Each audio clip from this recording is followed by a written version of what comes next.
भरतपुर नाम के एक गांव में एक किसान रहता था जिसका नाम रघु था। रघु अपनी सूखी जमीन को देखकर निराश था। बारिश नहीं हो रही थी और फसलें उगने से पहले ही मर जाती थीं। उसकी सारी मेहनत बेकार जा रही थी। भगवान, मैं और कितनी बार हार मानूं? क्या मेरी जमीन फिर से हरी भरी नहीं होगी? मेरी फसल अब पहले के जैसी हरी भरी क्यों नहीं होती है? न जाने किसकी नजर लग गई है मेरे खेतों को। नजर तो मेरी किस्मत को लग गई है जो शादी करके तुम्हारे घर आई हूँ। सोचा था अच्छी फसल होगी तो नई साड़ी खरीदूंगी और चांदी की पायल भी खरीदूंगी, लेकिन तुम्हारे खेत को देखकर तो ऐसा लगता है कि दिन के 2 बार का खाना मिल जाए वह भी काफी है। अरे भाग्यवान, क्यों जी छोटा कर रही हो? भगवान ने हमें 2 हाथ क्यों दिए हैं? मेहनत करने के लिए ना। देखना, एक ना एक दिन मेरी मेहनत जरूर रंग लाएगी और हमारे खेत भी फिर से हरे भरे हो जाएंगे और फसल के ढेर लग जाएंगे। देखते रहो ऐसे सपने, हकीकत में तो अनाज के ढेर नहीं लगेंगे। शायद सपनों में ही राजा बन जाओ। हाय रे फूटी किस्मत।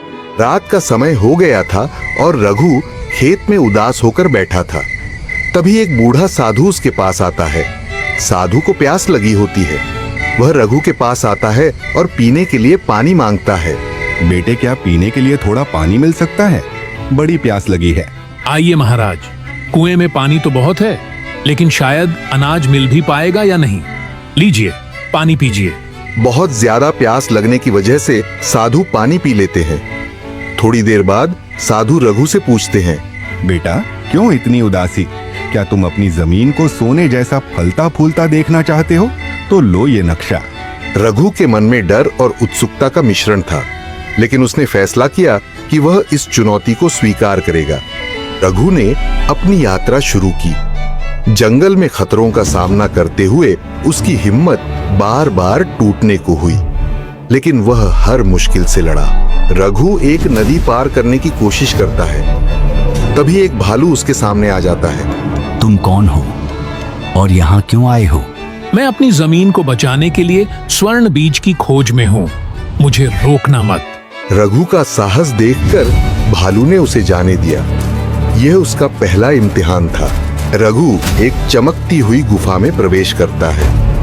वहां एक सुनहरा पेड़ होता है जिसके नीचे एक छोटा सा बीज रखा होता है। कई दिनों की कठिनाई के बाद रघु ने स्वर्ण बीज पा लिया, लेकिन तभी गुफा के अंदर एक गहरी आवाज गूंजती है। अगर यह बीज चाहिए तो वादा करो कि इसे केवल अपनी मेहनत और दूसरों की भलाई के लिए इस्तेमाल करोगे। मैं वादा करता हूँ कि यह बीज मेरे खेत और मेरे गांव को खुशहाल बनाने के लिए होगा।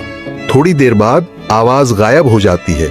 रघु बीज लेकर घर लौट आता है। रघु अपने खेत में बीज लगाता है और उसकी देखभाल करता है। बारिश होती है और खेत फिर से हरे भरे हो जाते हैं। रघु, देखो, हमारी जमीन फिर से जिंदा हो गई है। ये तो किसी चमत्कार से कम नहीं। गौरी, यह मेहनत और विश्वास का फल है।